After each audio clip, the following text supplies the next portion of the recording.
السلام علیکم ورحمۃ اللہ وبرکاتہ۔ معزز سامعین کرام، امید کرتا ہوں آپ تمام دوست خیریت سے ہوں گے۔ اللہ تعالیٰ آپ پر اپنی رحمت نازل فرمائے۔ آئیے ہم ماہ رمضان شریف کے متعلق کچھ سنتے ہیں، کیونکہ ماہ رمضان شریف کی آمد ہے۔ اس حوالے سے کچھ سننے کی سعادت حاصل کرتے ہیں۔ حضرت سیدنا عبداللہ بن عباس رضی اللہ تعالی عنہما سے مروی ہے کہ نبیوں کے سلطان رحمت عالمین صلی اللہ تعالی علیہ وآلہ وسلم کا فرمان عالی شان ہے، بے شک جنت ماہ رمضان کے لیے ایک سال سے دوسرے سال تک سجائی جاتی ہے۔ پس جب ماہ رمضان آتا ہے تو جنت کہتی ہے، اے اللہ عز و جل، مجھے اس مہینے میں اپنے بندوں میں سے میرے اندر رہنے والے عطا فرما دے۔ اور حور عین کہتی ہے، اے اللہ عز و جل، اس مہینے میں ہمیں اپنے بندوں میں سے شوہر عطا فرما۔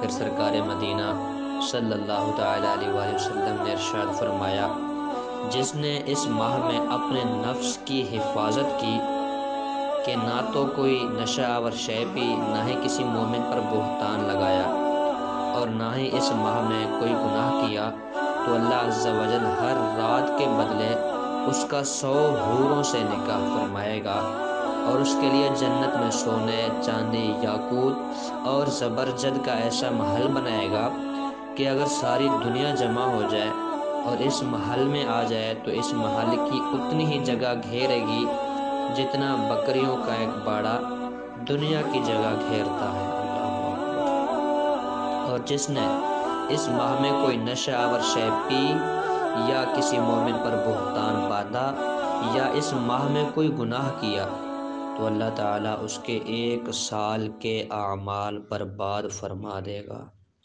پس تم ماہ رمضان کے حق میں کوتاہی کرنے سے ڈرو، کیونکہ یہ اللہ عز و جل کا مہینہ ہے۔ اللہ تعالیٰ نے تمہارے لیے 11 مہینے کر دیے کہ ان میں نعمتوں سے لطف اندوز ہو اور تلذذ یعنی لذت حاصل کرو، اور اپنے لیے ایک مہینہ خاص کر لیا ہے۔ بس تم ماہ رمضان کے معاملے میں اللہ تعالیٰ سے ڈرو۔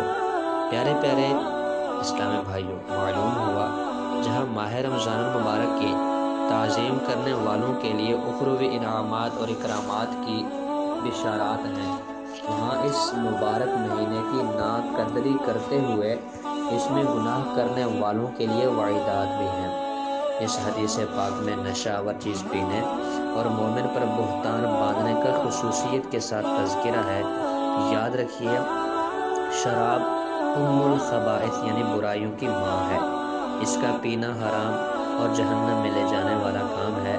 حضرت سیدنا جابر رضی اللہ تعالی عنہ سے روایت ہے، سرکار مدینہ صلی اللہ تعالی علیہ وآلہ وسلم نے فرمایا، جو چیز زیادہ مقدار میں نشہ لائے تو اس کی تھوڑی سی مقدار بھی حرام ہے۔